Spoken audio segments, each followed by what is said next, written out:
we stand, the last city on Earth. I'm Eric Osborne. I'm Bungie's head of community, and I've worked at the studio since 2008, and now I'm working on Destiny. We once looked to the stars. Sure, so Destiny takes place in our solar system. We wanted to really root it there, something you can relate to from our present day. But it's set many years from now in a very changed solar system, a very different version. So we were visited by this mysterious sphere that you see in our art called the Traveler, and it kicked off a golden age for humanity. We were able to leave Earth, go out into the stars, colonize the planets around us, including the moon. And you can see evidence of that in the trailers and the media that we've released so far. The astronauts and the bases on the moon, or the spaces, the colony ships on Earth. But when we reached out into the stars, something reached back and knocked us down. We had this great collapse. Now the Traveler saved us using some of the last of its energy reserves, and it's huddled over the top, or floating over our last safe city, where we now huddle.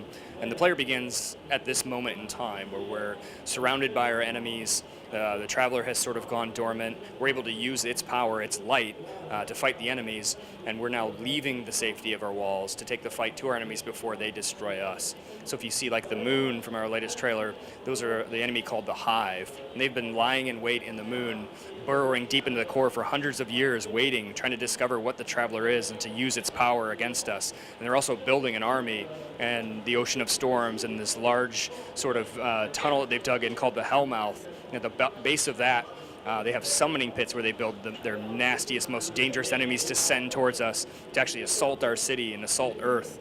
And so it's our job as Guardians to go out there, not just to find out what we lost, not just to discover riches and treasure, but to take the fight directly to our enemies.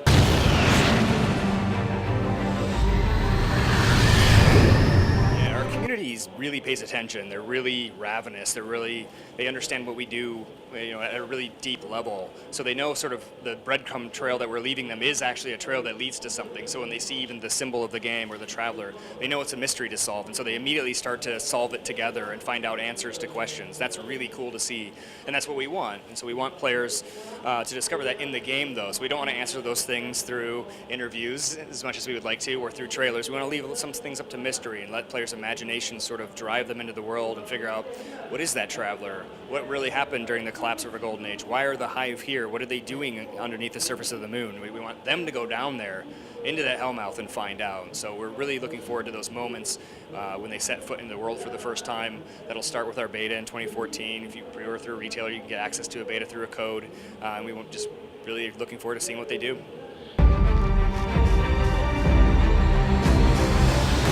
They definitely have, all these things have meaning behind them. The logos on the guns have meaning behind them. The phrases that we throw out there have meaning, and we want players to really discover that on our own. We don't want to just reveal all of that and give players effectively a novel to read and tell them the story. We want them to play an active role in it and be really engaged and really own it. I mean, that's what community really is when you talk about gaming. It's an interactive medium, but these people go out there and they create heritage. They own a little piece of it. They create art.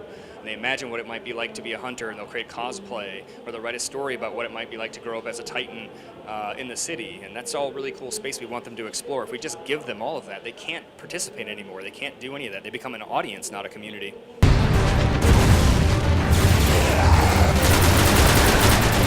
Absolutely. Yeah, so I mean, sometimes we are intentionally withholding, information because we don't want people to know it yet. Sometimes we don't know yet, or we have a couple of ideas and we don't want to pin our writing team down or designers down because it's early and, we're still building the game and we want to give them the freedom and wiggle room. And sometimes there are volumes of information underneath these things, like the logo or like the Traveler, and we fully understand what those things are, what their motivations are in the world, what they're doing, what their past is, what their future is, and we're just holding those, and we want players to really discover, because they're the central story of the game. They're the central thing that players discover as they move through the world. Yeah, I mean, you always want to represent, coming out in front of the press and coming out in front of fans, you want to make sure you represent the team in the best way possible, and you don't want to disappoint anybody. The team works really hard. The things that they want to hold close to the chest, you want to preserve that for them and make sure you're not violating their trust. They trust me to go out here and talk to people, and I have to go back to the studio, and if I say anything crazy, they're going to let me know about it, so. The fight to take back all that has been lost. Yeah, I mean, it's an iterative process, and it's something that happens over time. The good thing about having a long sort of runway of a number of years on a project, and if you hope the first one's great and you can keep making more, is you can sort of look at what people are doing with it and react to them. So the things that they love or the characters they fall in love with, the places they like going, you can sort of reintroduce them and change the story in a little bit of way. So we don't want to be so inflexible that we can't change both to fan reaction but our own. As we continue to build it, we want to have that freedom, that wiggle room. And our studio definitely listens to fans. I came from the community. I was playing Halo and playing games with my friends and ended up playing with Bungie guys and finding them on the forums and talking to them. They were actually out there mixing it up. And that's actually how I ended up meeting people and getting a job at the studio.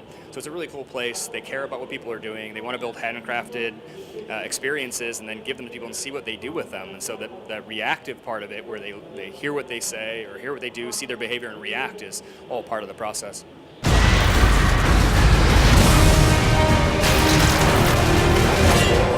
I mean, no, we're shouting it pretty loud. I mean, we want a lot of people to play. That's the best way we can get all of the data that we need to make sure the experience is amazing on day one.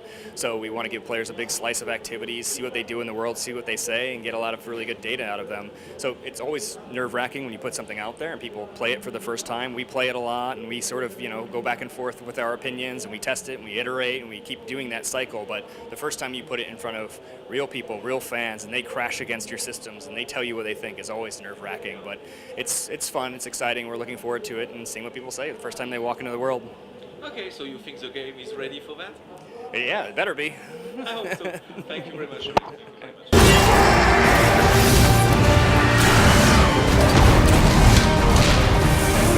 And if we can fulfill our destiny, we will become legend.